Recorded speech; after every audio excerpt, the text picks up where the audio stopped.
God bless you. Namaskar. Hari Om. Om Shanti Shanti Shanti.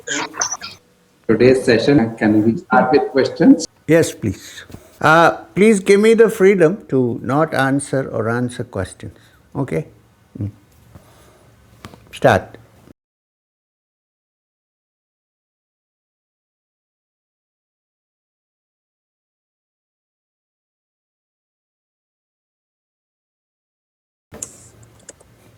Manurada, Sudhakar Menon, and Sudipta Chakravarti has a question. One How question. can an ordinary disciple recognize the blessing and love of Master, especially during the difficult patch of his or her life? How can we overcome the fear of uncertainties in life? Well, there are no ordinary disciples. All are special. First, let me put this clearly. There is no ordinary, there is no special. All are special for me. Okay? Um, in fact, I consider all as same. So please don't consider any one of you to be ordinary, not so ordinary, special, or anything of that kind. We're all the same. Some may be knowing me for more number of years, some may be knowing me for less number of years, but it doesn't matter as far as I'm concerned. It's okay. Now, what was the second part of the question? I forgot. In this especially difficult patch of his or her life, As the question asked is, we want blessings, how can we keep the blessings forever, even though we are odd? There is no ordinary, so the blessings are always there. Okay? Part 1. Part 2, in these difficult times, just now I forgot the question you asked me, why COVID got into my head. No, it didn't, I'm joking. So, these are difficult times. Nobody is specially responsible for this difficult times. It's a collective karma of the world. No one is individually responsible. Although collective comes out of individuals, but in little 10 degrees, 2 degrees, 4 degrees, everybody contributes to it in some way. There are some who may be contributing 70%. I'm sure none of you have contributed to the karmic collective so badly. I'm sure you're good people. A little bit here and there. All human beings are imperfect. There's nobody who's perfect, including the man sitting in front of you. I have a human body, so I also have some imperfections. Right? I might have some idiosyncrasies, which has nothing to do with the spiritual stature of the person. Right? The most important thing to remember is that actually you have passed through the crisis pretty well. Pretty well. Remember that. It could have been worse, but one has kind of swum through it. Things are now beginning to improve. So maybe another 2-3 months, that everything will get opened up. Okay. So during this period, when you're in a lockout, when you can't move, when you cannot do much business, this is the time for us to develop, so that when it opens up, which is not very far, let me assure you, we will be able to perform better, to understand life better. This was an opportunity for us. I know it's bad for people who suffered and died. Understood. In this world, there is no place and no time when there is no suffering. There is happiness, there is also suffering. Two sides of the same coin. Except that here, the suffering was a little more concentrated. I understand. But we have sailed through it. The worst part is over now. A new world is going to open up before us, and I think we are kind of sufficiently prepared to face it now. The only preparation you need is hold on to Sri Guru Babaji's feet, use your brains, and move forward. You will be fine. Give and take 2 months, everything will open up before us, and we are back. Now, consider yourself as the little worm. I'm not calling you worms. Consider yourself as a little worm which, when it's eaten enough and filled its tummy, builds a cocoon around it. Consider the time when you were, or still somewhat, in the lockdown. I'm not talking about government imposed lockdown, mind lockdown, body lockdown. Consider that you are the little worm that during this period built itself a cocoon and sat inside for 6 months, 7 months to mature, so that when the cocoon breaks, the little worm develops wings and becomes a butterfly and flies, soars up in the sky, which it had never seen before. So, you're all going to become butterflies once the cocoon breaks. Keep that in mind. Sri Guru Babaji's blessings are with you. I stand by you. And we shall certainly move forward. Thank you. Next question.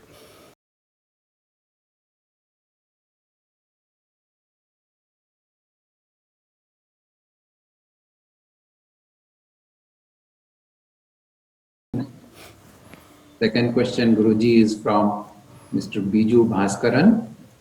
I am practicing Kriya every day from February. But what should I do if it becomes mechanical exercise? Please guide how it should not be. This is a question which many people have.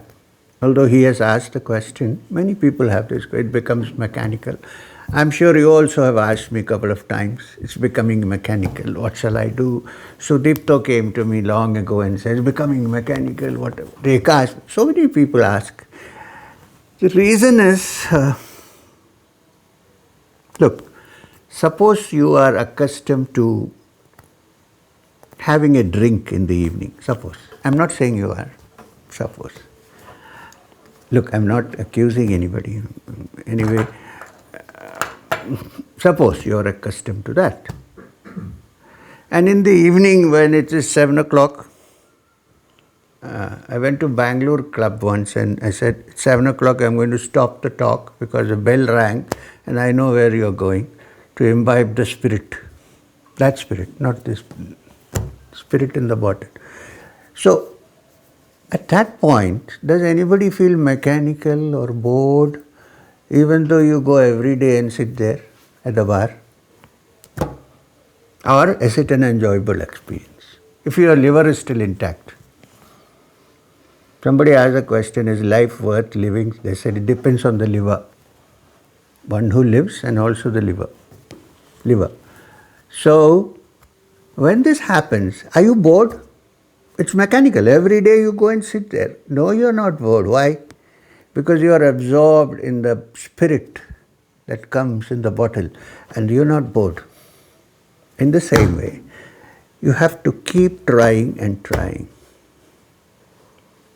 Have you ever, in a young age, for the first time, had a rum? You would have vomited, you would have done all kinds of things. But later on, what happens? Settle down and enjoy. I'm not saying you should do anything like that. I'm just giving you an example, worldly example, so people understand. So, when your meditation and Kriya becomes enjoyable like this, when you're really intoxicated, which may take time for different people, different timings. You can't say, give a fixed time and say in 6 months it will happen or 1 year it will happen, because we come with a baggage of so many experiences and karmas from our past. It can't apply the same to anybody. If somebody says, there is a technique by which in 1 year you will attain moksha, run away. You will be wasting your time, you're wasting your money. Nobody can. There is no fixed time for anybody.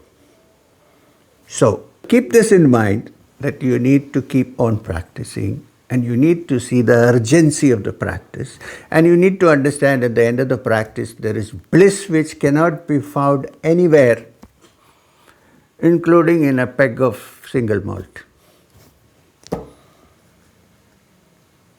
You'll be wondering how I know all this. Well, I have passed through many lives, seen many things, and come here. It's not as if.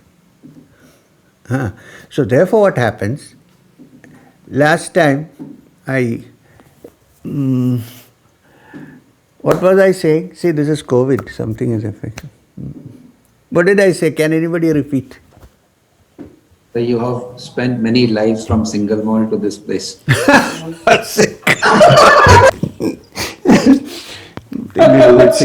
Not nothing to do with single malt. I mean, that was an example. It can be blended also. It doesn't matter. So what I was trying to say is that we have to pass through all this before we come to that. And when you are hooked to it, then you will never feel mechanical. Till then you need to work, continue, enjoy it. Until you come, you touch that, and that thrill which you have never felt before, then there is no possibility of it becoming mechanical. Till then one needs to practice. There is a little bit of bhakti and bhava necessary for Kriya. You can't simply make it into, you're right, simply make it an in-breathing and out-breathing. In-breathing and out-breathing is meant to open up the channels that take you closer to the bhava. Without bhava, it doesn't work. Just as you love someone, love that which you're seeking. When you love someone, really if you love, I don't know if you have, sometimes I begin to wonder if you have. If you really love someone, aren't we ready even to jump into the pond and take our lives for that person's sake? Or run away with someone who has no penny in his pocket? Don't we? So expand that and look at it in a spiritual point. Are we really in love with that which we seek? So even though you're doing regular Kriya, keep this in mind.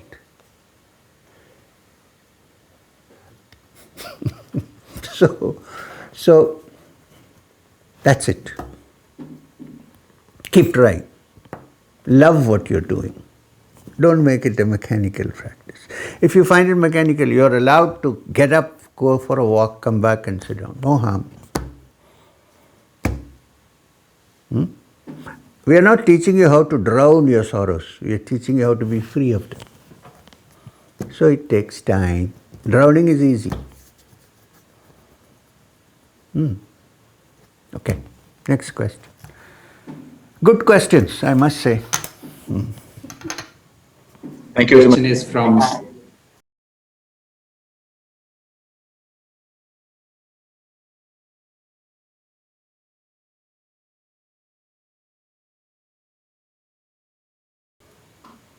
Next question is from Sapna Mukherjee.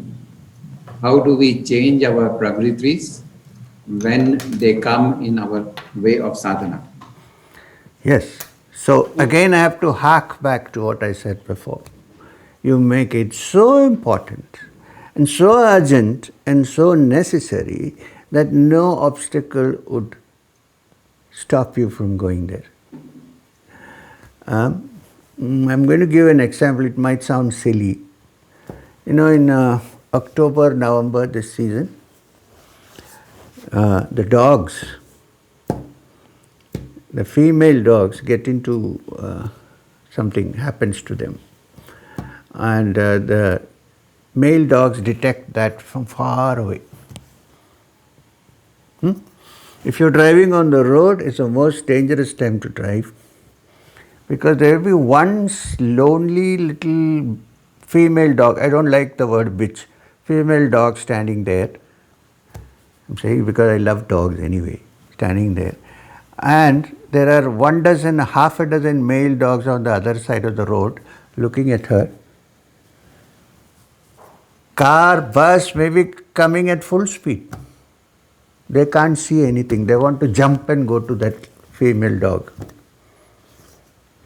Right? The feeling. So, when the feeling is so strong that you don't care even for the bus that is coming, then you will certainly move forward.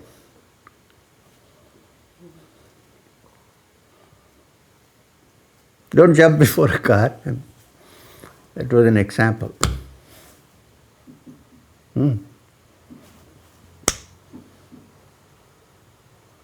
Okay.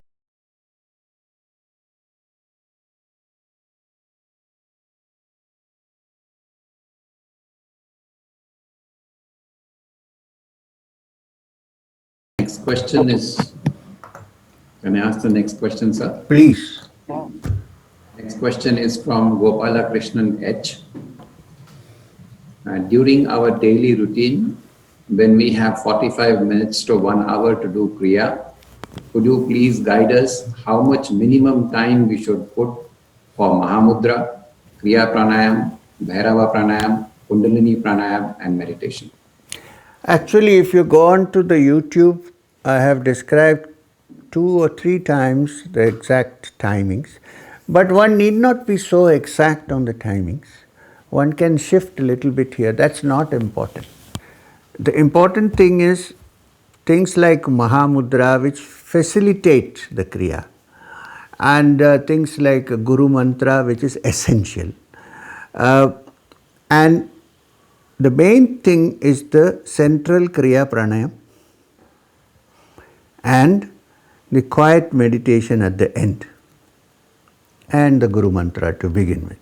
So if Guru Mantra, the central Kriya Pranayam, and this meditating as in Sakshi Bhava at the end, if these 3 take more time than Mahamudra and other practices, you are free to change your timings, no problem. Mahamudra you need to do only 3 times, not more than that. So how many minutes is it going to take? Not much. The rest, give full attention to when you chant the Guru Mantra. Even if you say, I am chanting the Guru Mantra, I am enjoying it in my heart and I want to chant it for 10-15 minutes, fine, no problem. Through that, your mind will automatically shift to the other. There is no problem. Suppose you are traveling in an aeroplane, you can't do the Mahamudra. So what happens? You can chant the Guru Mantra in your mind. You can do the Kriya Pranayam still, without making too much noise. Just do slowly with the breathing. Continue with that. And then sit down quietly and meditate. I have found many times that when you're in an aircraft, if you're lucky or you try and somehow get a window seat, it's a beautiful time to meditate. Especially if there is a sunset, or if the clouds that look like the snow-clad Himalayas on your side, or if you're going to Nepal and such, you can actually see them. Even in the West, you can see them in many places. It's an ideal time to meditate. I also feel, this has not been proved, hopefully somebody will prove it at some point, since we are off the ground, I think the pull of gravity that pulls our mind also down is kind of released. You're up there. As long as after water you don't start the other. Then you're finished. You go to sleep and when you wake up, where have I reached? Frankfurt. Yeah, you can really enjoy it and keep your senses alert. With your eyes open, there is much to meditate upon. Right? So, to this timing, you can shift the timing and do what you enjoy most and try not to neglect the other parts. It's a general statement. Suppose you enjoy sitting quietly, fine. So do the other thing short. Suppose you actually enjoy that. It depends and differs with different people. Important to note. Suppose you enjoy the Kriya Pranayam, up and down, and there's a thrill in your spine and you're enjoying, then spend more time on it. It doesn't matter if you spend less time before and after. These are general guidelines. Individually, you can work it out. Don't think, in Dubai when we got the initiation, he said 5 minutes Guru Mantra, 10 minutes. Don't take that into account. I said that because we are on a retreat and there is no time. So incidentally, when is the next retreat in Dubai? We are waiting, sir. So, no, find some nice place near the sea. Okay, let's move. Next question.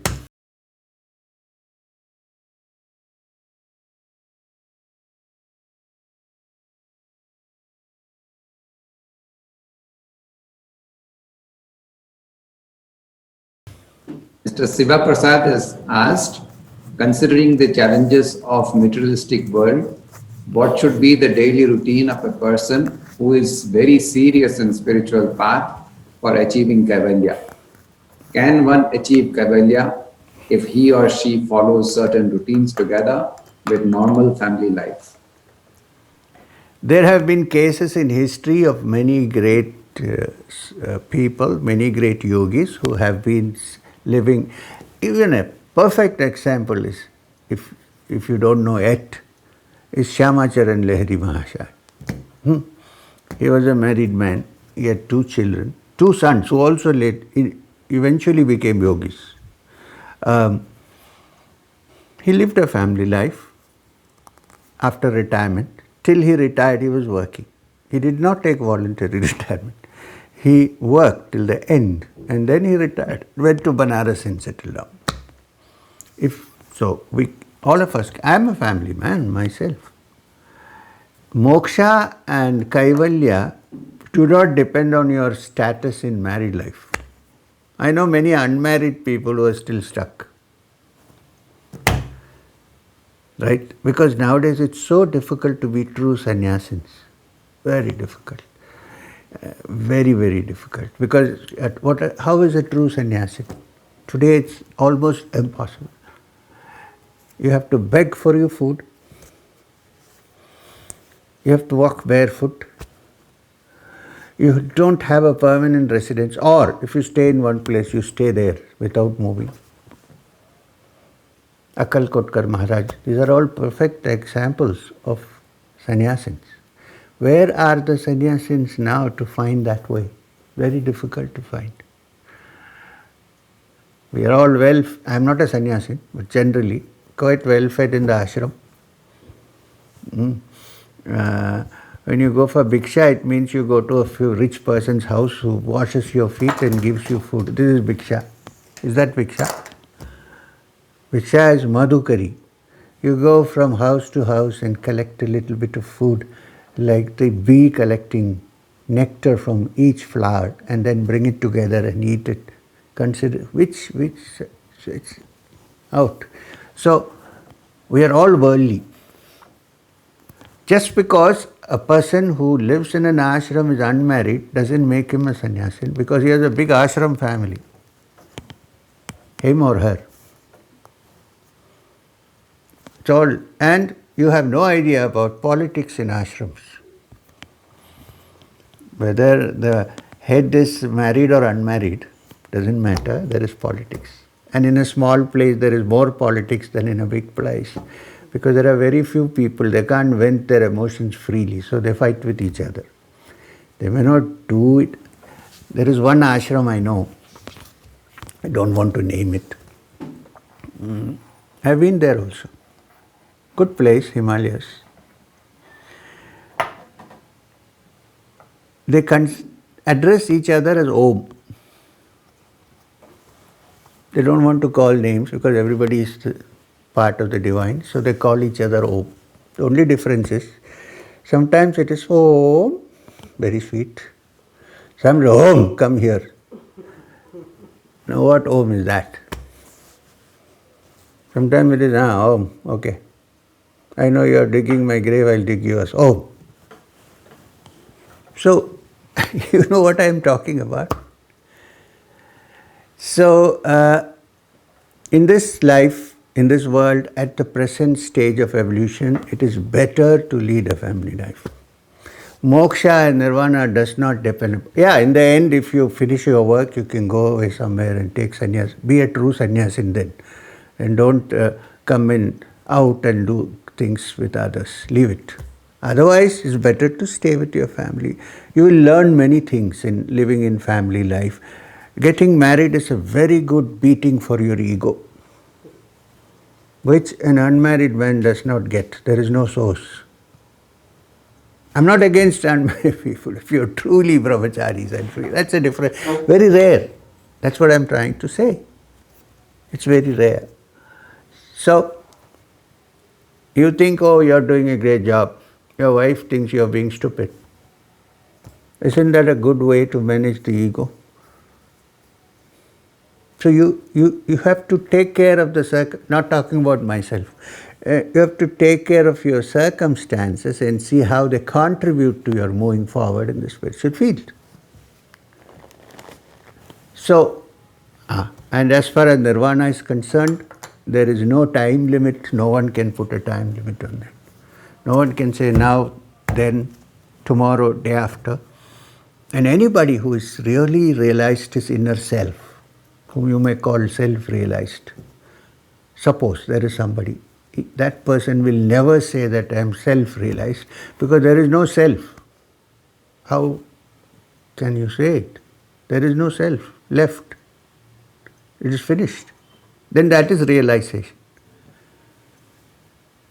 So, a friend who asked the question, not to worry, try to live like Lahiri Mahashaya and to practice regularly.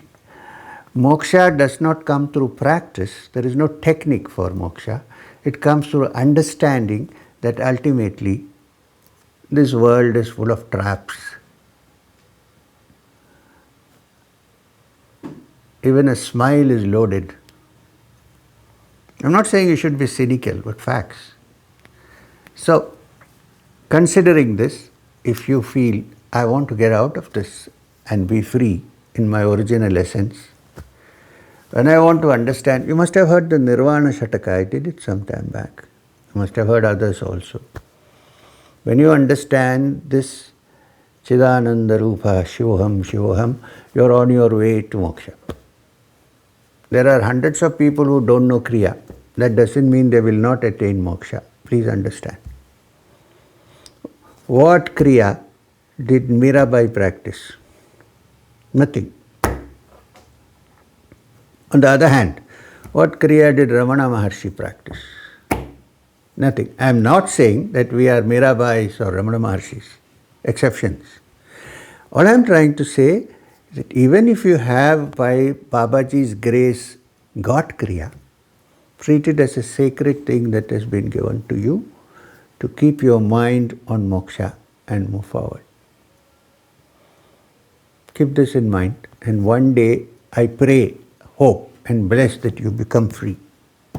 Not only the person who asked the question, all may happen in now, it can happen later, it can happen after. Look at journey continue. How many lives I had to go through, getting all kinds of beatings from all sides. So is there a shortcut, really? The shortest cut, of course, is to cut your ego into two. But that is the most difficult cut. So don't lose hope. During the walk, I had to cut short my walk and go and meet the Pope in Rome. Many of you know that. Because I thought we were going on a peace walk, so let's take the blessings of all great people. So I went to meet the Pope. The part of the talk, he said something very, very interesting and relevant to all of us. He said, every saint has a past, and therefore every sinner has a future. Remember this. It's a beautiful statement. Every saint has a past. Forget about the Vatican, Pope, all that, forget. But just look at the words. Every saint has a past and every sinner has a future. So look at the future. And if somebody boasts and says, I'm totally free of, I'm not a sinner, say, okay, fine. Sometime he might have sinned in his past, who knows? Right?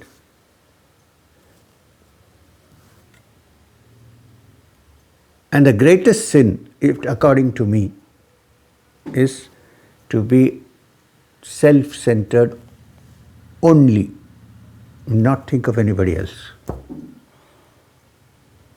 There is no other, you may sometimes eat non-veg, doesn't matter. I'm not saying you should, but there are people who feed sugar to ants every day, but they don't mind bumping off their business partners. Supari. So is that kindness and non-violence? So consider all this, have hope. We will certainly move forward. I know you are good human beings. I can see from your faces you are waiting for something. I'm trying my best to give what I can. And by Sri Guru Babaji's grace, I think we should walk forward. Anyway, move. Next question.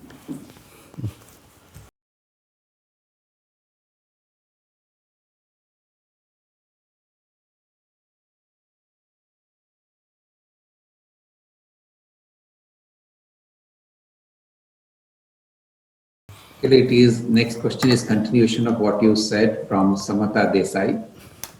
Intellect has accepted the oneness of consciousness, that only Paramatman is true reality. Then why does an individual self exist as a separate entity? That is the will and pressure of the Paramatma. We have nothing to say on that. But it is a fact that it is so. You know something? Just because we don't know the why of something, it doesn't mean the thing is not there. Sometimes we don't know why something is, but because we don't know why, maybe our intellect is so limited that we cannot understand it, it doesn't mean it is not there. That is not logic. If you ask me why, it's like, a little child once was talking to its parents and it said, Daddy, Mummy, do you love me very much? Yeah, we love you the best. We really love you. Then why didn't you invite me for your wedding? Is this possible? This question is somewhere similar to that. We're trying to figure out an universal principle and its actions based on our puny little intellect and saying because it is so, maybe it is not so. Next question.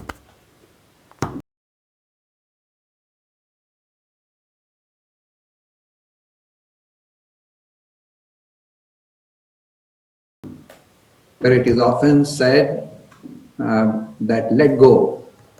How? That is asked by Greg D'Souza. How?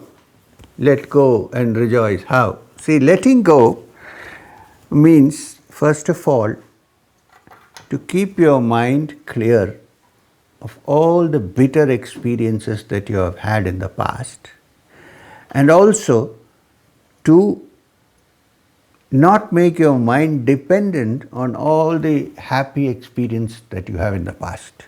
Both. It works both ways. Now, if you ask me, is this possible? I think even without Alzheimer's, it's possible. Yeah, if you have Alzheimer's, you forget. That's not the same thing as this. That doesn't mean someone who has Alzheimer's has attained moksha. The first thing to understand in this matter is that things that have happened to us in the past, bitter or happy. If it's happy, no harm in thinking about them. But if they are bitter, they become like a sore wound in our brains, always eating up our brains. What you have to understand, that what has happened in the past, even 1 minute before this, it does not exist anymore. Does it? Except in our brain, in our mind, does it exist? It's a factual question. It is carried in our memory, but does it really exist? It's over. So, when you think of all these experiences which bother you and want to be free of your past, understand that the past is nothing but your memory, nothing more than that. There is no... Actually, now I am sitting in front of you, there is a microphone here. That is the only reality at the moment. It can change at any time, believe me.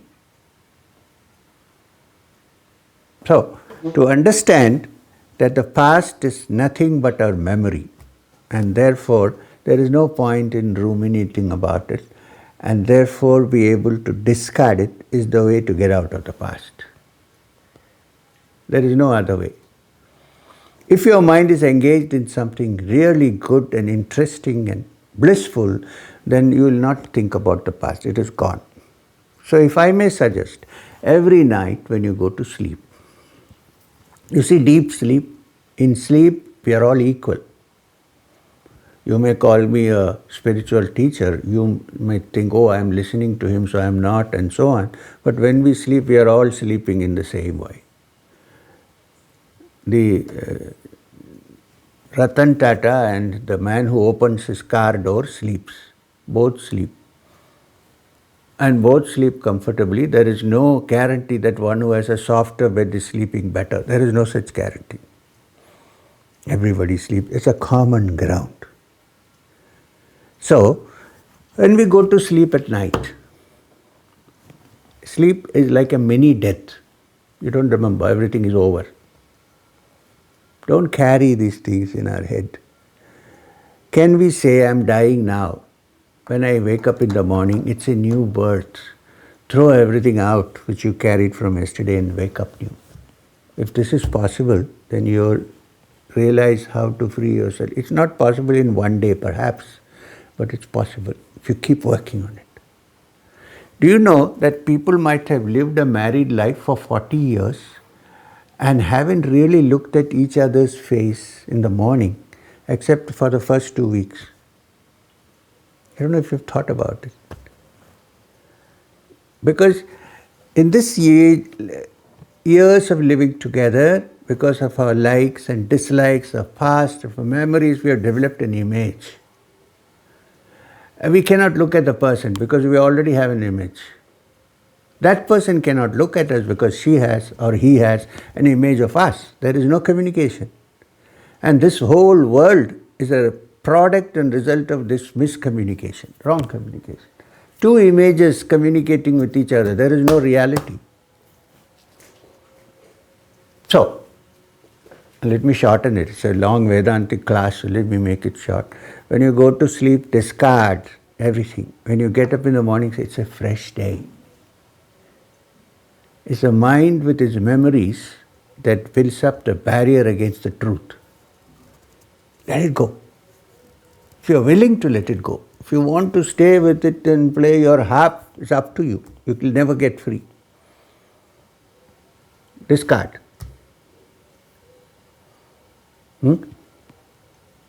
Okay.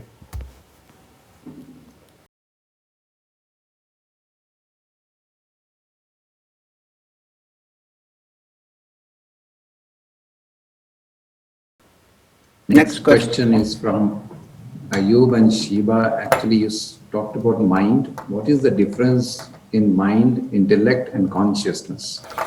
I would suggest to Shiba and Ayub to go onto YouTube and check all my talks. It's been very clearly given what is mind, what is. Everything is there. Next.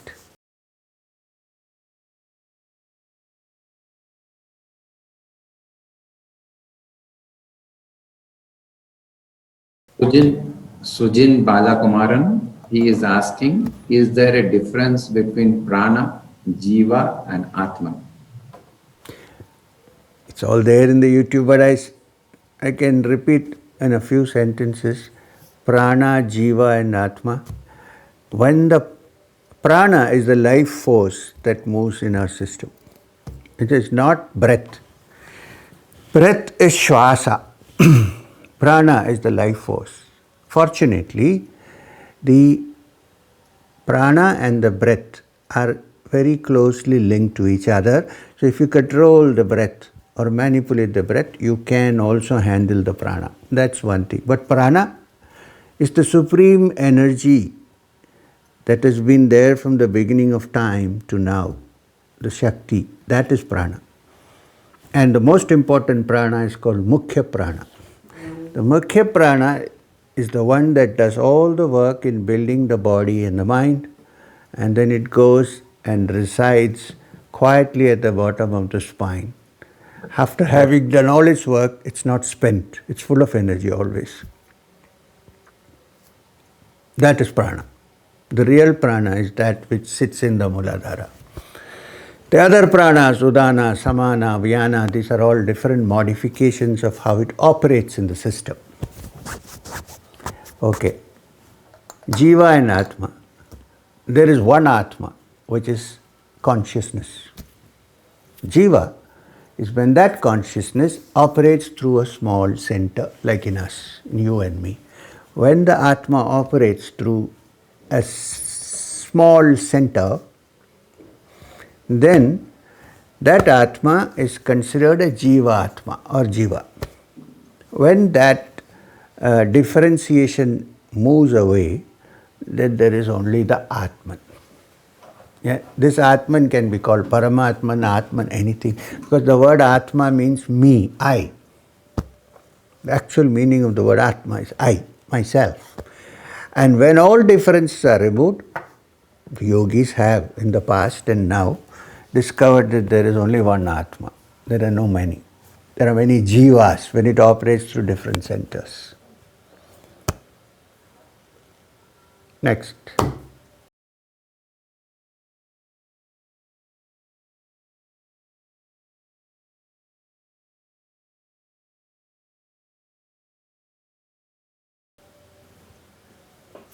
Meeni Narayan asks, emotion or intuition or intellect or logic, according to you, what is the most reliable guide in one's spiritual quest? For the moment, the most reliable guide is logic. You can't lead an illogical life. Even if you want to study Vedanta, even if you want to do logic is important. So till you reach the thing called intuition, most people think intuition, but it's not intuition, it's only their mind talking to themselves. I mean, intuition is something that comes directly from the inner self. Very few people really have intuition. When they say intuition, it means it is their own mind thinking that it has reached there and it is given. There are many people who tell me every day we talk to Mahavatar Babaji and I'm surprised, I don't get a chance. What the hell? Which means in their mind they are imagining and talking. Right? So that is the difference between intuition and imagination. So real intuition comes when our limited mind is totally finished and there is only the unlimited. Then it comes through directly. If it comes through directly, then our ordinary logic need not work. No need. Till that time, it is very important to be logical. Don't put your brain in cold storage. Keep it active. Because, look, it is important to have your intelligence on. Intelligence means what? It includes thinking and logic, both. Right? What is the Gayatri Mantra? What finally is the thing that you're asking in Gayatri Mantra? Dhiyo Yohana Prachodayat. May my intelligence be stimulated. I'm translating it properly. May my Dhiyo Prachodayat. May it be stimulated, expanded. So I'm asking for intelligence, actually. Praying for intelligence, which means intelligence is essential and logic is essential. No question. Now, only thing is, the most intelligent person very soon discovers the limitations of the intellect. Why? Because our intellect is based on only the data provided by our sense organs. There is no other way. Only data. Now, this data could be wrong. Maybe right, maybe wrong. So the logic that you arrive at using this may be flawed, may not be okay. So when you realize the limitations of the intellect, which only an intelligent person can realize, which is why asking for intelligence stimulation, then one begins to look at, oh, there must be something beyond. When you touch that, then you can free yourself from logic. Till then, one has to be logical. Even to think this, one has to be logical. Look, when I'm talking, there is a logic behind it. Logic is not the same as rational, okay? Because when we define rational, we are using the word to define only that conclusions we draw based on the impressions that we gather from our five senses. That is our rational. blueprint. Logic is when I say, oh, that may be wrong. This is logic. And intuition is when you have seen the limitations of your, and when everything becomes quiet and finished, then directly it begins to work. Till then, whatever comes from the Atman is usually taken up and processed by the mind and given as opinion. Till then, one has to be logical.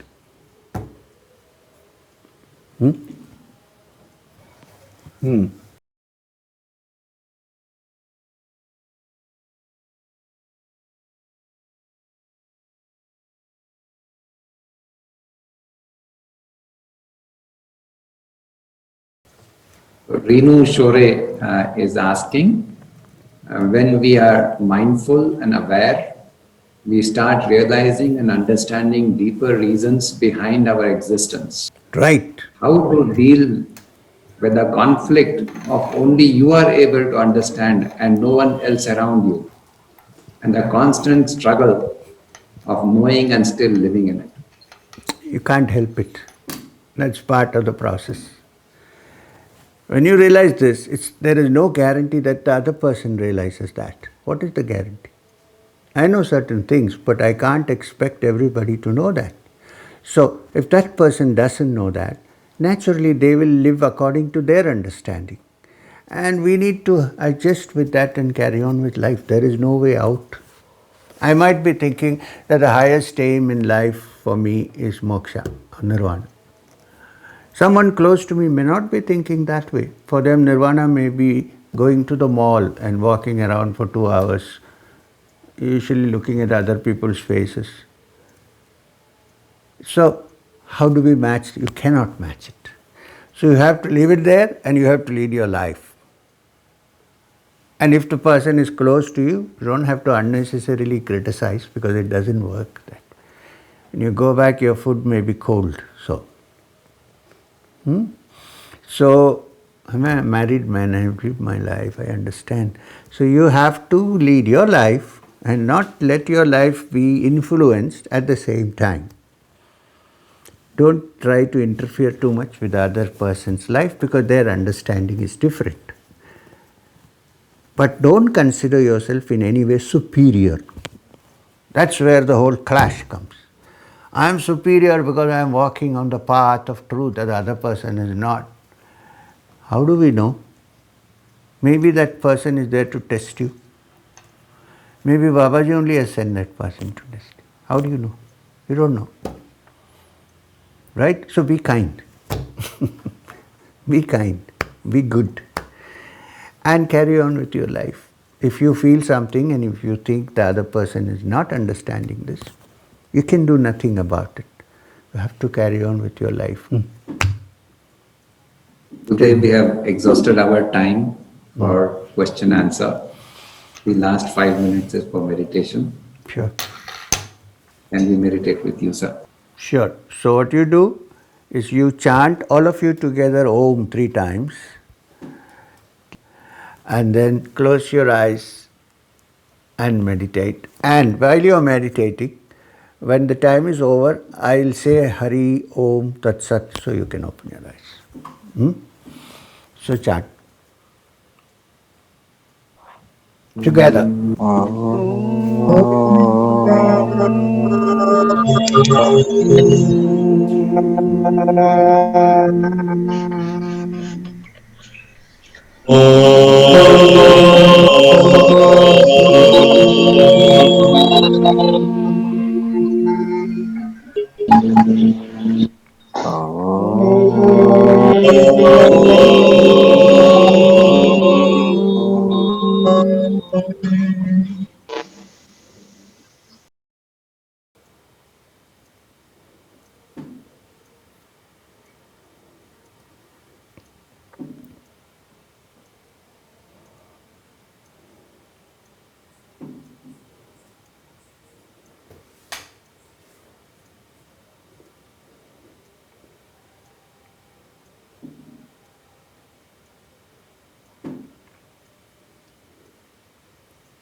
Om Tat Sat.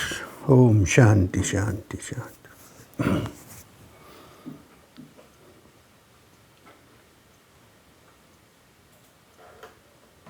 Can open your eyes. So thank you very much for the wonderful session. Bless you.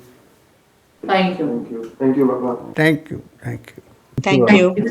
Okay. So I'm, this was I'm, like a session of I'm glad you enjoyed it. All Thank right. you, Yes. Bhagwan. Thank you, Baba. Thanks a lot, sir.